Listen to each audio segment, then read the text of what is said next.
If you're a bargain shopper, you may not find this to be the right desktop microphone stand for you.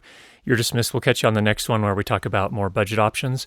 But for those that are willing to spend some more money to get something that works better for your situation, this is the RODE DS2 desktop microphone stand.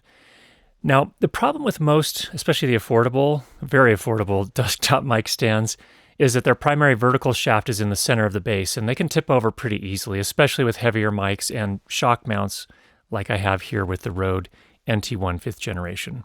It just leans out too far over the edge, and they can tip over really, really easily, especially when I put foam underneath the desktop stand to sort of isolate the microphone a little bit more, and it just creates problems, and you can damage your mic. Probably not a good idea. Now, the difference here with the DS2 is it has a solid hunk of metal for the base, and its vertical shaft is offset to the back of the base so that when the microphone is hanging over, you get the leverage here of the base. It helps hold things in place. The DS2 can support up to 950 grams, or roughly just over 2 pounds. There are slots in the arms that can be used to route a USB cable to keep the overall look very tidy. But keep in mind, you cannot fit an XLR connector through the holes, so if you're using an XLR mic, then that's really probably not going to be useful for you.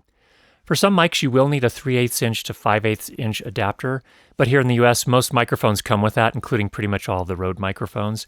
And if you don't happen to have one, you can buy one for between $5 and $10. Now, big question, do vibrations transfer from the desk and get picked up by the microphone as sound? And let's do a little test here. I have a keyboard on my desk here. It's an Apple keyboard, so I'm going to go ahead and type for just a moment here.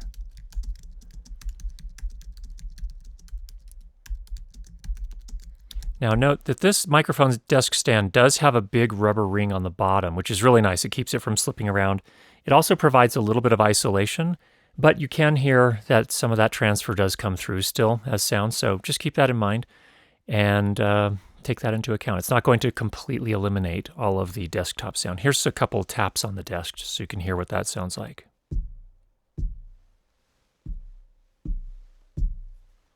You have two different knobs to change the angle of the articulating arm. They work really, really nicely. I can say this. This thing is a solid hunk of metal, and then the knobs have this really nice rubber coating on them. It feels premium. And so when you see the price tag of $90, a lot of people will be like, that doesn't make any sense. I'm never going to spend that much money on this stand. If you get it in your hands, it makes more sense why it's $90. It's really, really, really well manufactured. It also comes with a 3/8 inch to 1/4 inch adapter, so you can attach things like small cameras, video lights, your phone. So that makes this stand a little bit more versatile as well. It's not just a microphone stand. You can use it for other things as well. Now, I'll go ahead and put the specs up on the screen here if you're interested in those.